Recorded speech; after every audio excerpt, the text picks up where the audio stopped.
and the battle for Pakistan. Let me first introduce the speakers this evening.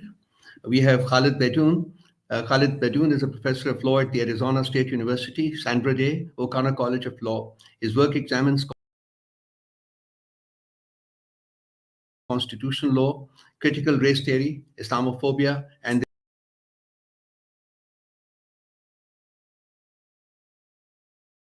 their intersections.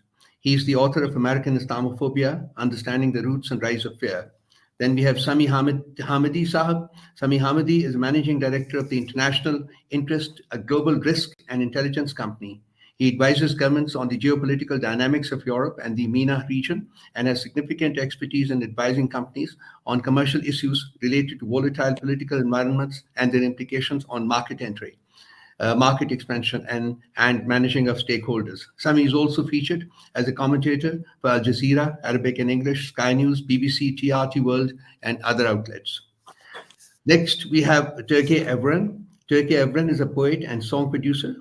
He's produced several songs on Kashmir, Palestine, and Pakistan, special song on IK, Muslim causes activist with special concern for Pakistan, Kashmir, and Palestine. We also have Dr. Mubin Shah. Dr. Mubin Shah is a Kashmir House Turkey, ex-president Kashmir Chamber of Commerce and Industry, as well as ex-president Jammu and Kashmir Joint Chamber of Commerce and Industry, senior vice president, chairman Kashmir Diaspora Alliance. And we have Ryan Grimm. Ryan Grimm is an American author and journalist. Grimm was Washington, D.C. bureau chief for HuffPost and is the Washington, D.C. bureau chief for The Intercept. He is also a political commentator for Breaking Points and appears frequently on the Majority Report with Stan Better. And last, we have Salman Akram Raja, who is a constitutional and human rights lawyer from Pakistan. There's a host of subjects, which are going to be on the table, which our honorable speakers, would like to comment on. They include, number one, turmoil in Pakistan and its effect on the region. Number two, impact of Imran Khan on the Muslim world and region. And number three, impact of Cyphergate and US-Pakistan relations. And of course, as they do so, they will also be commenting on so many other related subjects and topics which are of interest under the umbrella theme, IK and the battle for Pakistan. A few words about where we stand today in this country, in this beleaguered country. Pakistan is at crossroads again, and this phrase has been heard many times in the past also. But this phase in the current context possibly is the most grievous and the most harrowing that we have ever used in the context of Pakistan and its future. Ever since its inception in 1947, I have always contended that it has been ravaged, by a combination of two major things: military rules, which took away the constitutionality and prospect of democracy in the country, and a host of political leaders, nurtured by the military, who were corrupt to the core and who after ascending to seats of power, ravaged and looted the country mercilessly and remorselessly. The combination of these two things have imperiled Pakistan, increasingly, thus pushing it to a point where we stand today and planning to discuss various issues related to Pakistan's current state.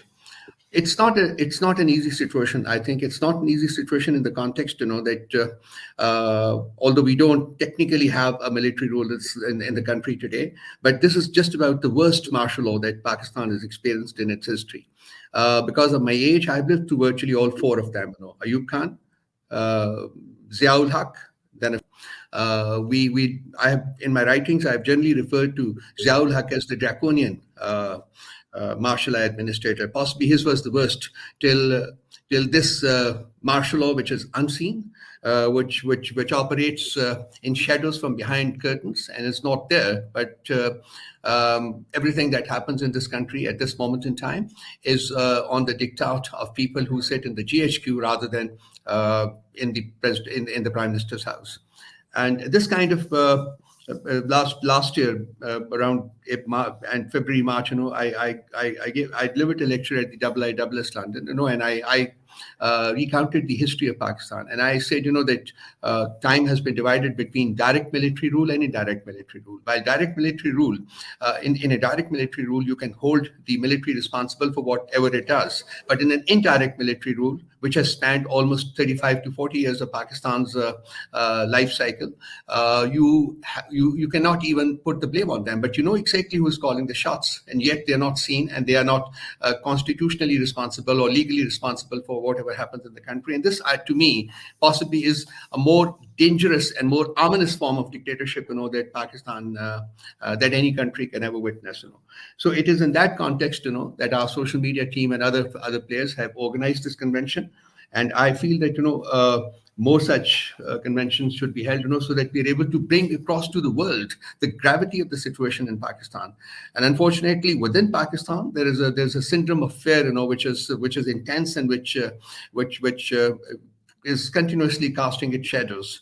I've never seen people so afraid of speaking out. I've never seen media so blacked out in my life.